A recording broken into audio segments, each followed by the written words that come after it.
سوال میرا یہ ہے کہ ارشاد فرمائیے گا جہان کہ شیطان جو بڑا فریبی ہے، اب اس کا جو مکر ہے وہ بھی بڑا اعلیٰ درجے کا ہوتا ہے.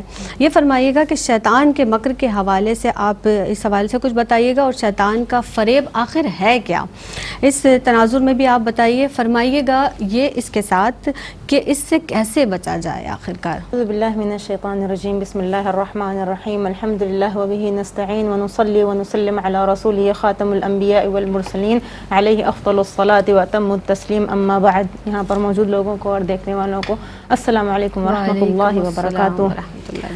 شیطان کا جو لفظ ہے وہ شیطانہ سے لیا گیا ہے، یعنی کہ جو فریبی ہی ہے. مطلب شیطان نام اس کا ابلیس جو اللہ تعالیٰ کی رحمت سے مطرود ہونے کے بعد رکھا گیا تھا، تو ابلیس بھی ہے کہ وہ اللہ تعالیٰ کی رحمت سے مطرود ہو گیا ہے. اور شیطانہ بھی یہی ہے کہ وہ جو ہے بہت فریبی ہے، بہت مکر والا ہے.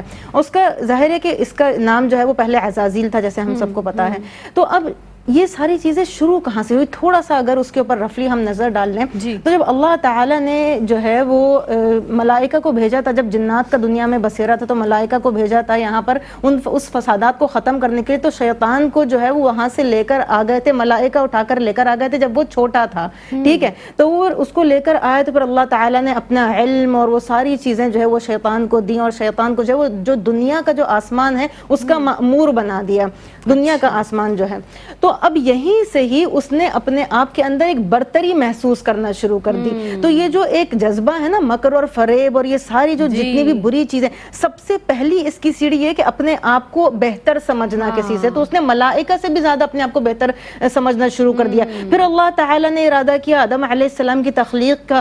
آدم علیہ السلام کی تخلیق جب کی ہے تو جب ان کا جسد بنا دیا تھا تو پھر شیطان کو جو ہے وہ وہاں پر مطلب یہ کہ جانے دیا وہاں پر نا. تو جب شیطان نے بنی آدم یعنی آدم، اب آگے آنے والی نسل بھی ظاہر ہے ویسی ہی ہوگی، تو شیطان نے یہ دیکھا کہ وہ اجوف ہے یعنی اندر سے خالی ہے، تو یہ سمجھ گیا کہ یہ ایک ضعیف مخلوق ہے اور میں اس پر جو ہے وہ قابض ہو سکتا ہوں. تو وہیں سے اس کی سوچ شروع ہو گئی کہ میں اس پر قابض ہو جاؤں گا. اور اس نے ایک اور چیز وہیں سے یہ جج کر لی کہ یہ مخلوق تمالک نہیں کر سکتی، یعنی اس کا اپنے اوپر بہت زیادہ کنٹرول نہیں ہے، تو میں اس کے اوپر کنٹرول کر سکتا ہوں.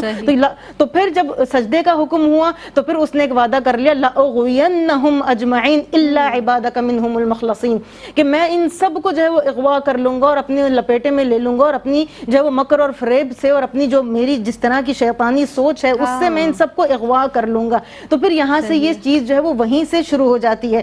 تو پھر حدیث شریف میں آ رہا ہے، صفیہ بنت حیی روایت کر رہی ہیں، ان الشیطان یجری من الانسان مجرى الدم، کہ جو شیطان ہے رسول اللہ صلی اللہ علیہ وسلم فرما رہے ہیں کہ وہ انسان کے اندر ایسے گھوم رہا ہے جیسے کہ خون دوڑ رہا ہوتا ہے. اس طریقے سے مطلب وہ پورا اس میں تحلیل ہوا ہوا ہے. ایک دور ایسا تھا کہ جب شیطان جو ہے جب حضرت آدم علیہ السلام دنیا میں بھیجے گئے تھے نا تو شیطان فزیکلی سامنے ہوتا تھا انسانوں کے اور الگ الگ شکلوں میں آتا تھا. اس طرح نہیں تھا کہ اب وقت گزرتے ہی اس انسانوں کے اوپر اتنا زیادہ مطلب یہ کہ اس نے کنٹرول کر لیا ہے کہ اب تو دل میں خیال ڈال دیتا ہے اور انسان کو پتہ چل جاتا ہے. لیکن پہلے ایسی چیز نہیں تھی، پہلے وہ سامنے آ کر جو ہے وہ انسان کو الگ الگ شکلوں میں بہکاتا تھا اور غلط چیزوں کی طرف لے کر جاتا تھا.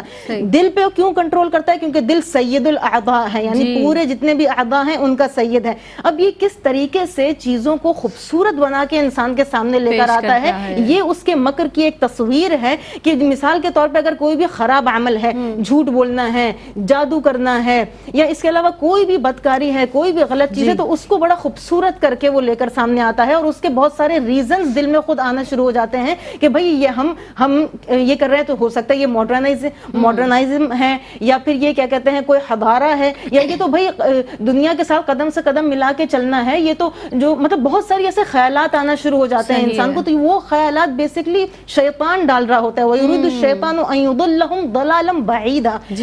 شیطان کیا چاہتا ہے کہ وہ آپ کو بہت دور تک لے کر جائے.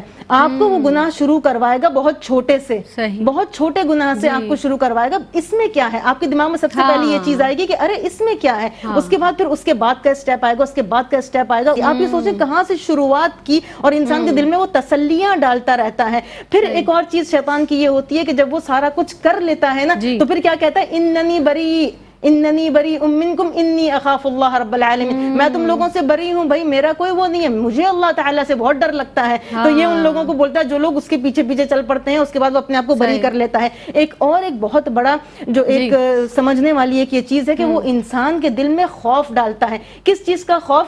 آنے والے مستقبل کا خوف. تو پھر انسان کے اندر قناعت، توکل، وہ ساری کی ساری اچھی چیزیں چلی جاتی ہیں. اور ایک مایوسی ڈالتا ہے جو کہ اس کے ماضی کی ہوتی ہے، کہ انسان اپنی ماضی کے بارے میں سوچتا رہتا ہے اور پھر اس کے دل میں مایوسی جو ہے وہ ہوتی رہتی ہے کہ ماضی ایسا تھا، مستقبل ایسا ہوگا. یہ سوچ بھی شیطان کی ڈالی ہوئی ہوتی ہے انسان کے اندر. جہان آپ نے بالکل وجہ فرمایا. اور شیطان جب ہمارے دل میں وسوسے پیدا کر دیتا ہے کہ کل کیا ہوگا، اور اس کے بعد ہم بہت ساری چیزوں میں مبتلا ہو جاتے ہیں کہ بس چلیں ٹھیک ہے کر کے دیکھتے ہیں، کون سی بڑی بات ہے، آج کر لیں گے، کل سے نہیں ہوگا، توبہ کر لیں گے، معافی مانگ لیں گے.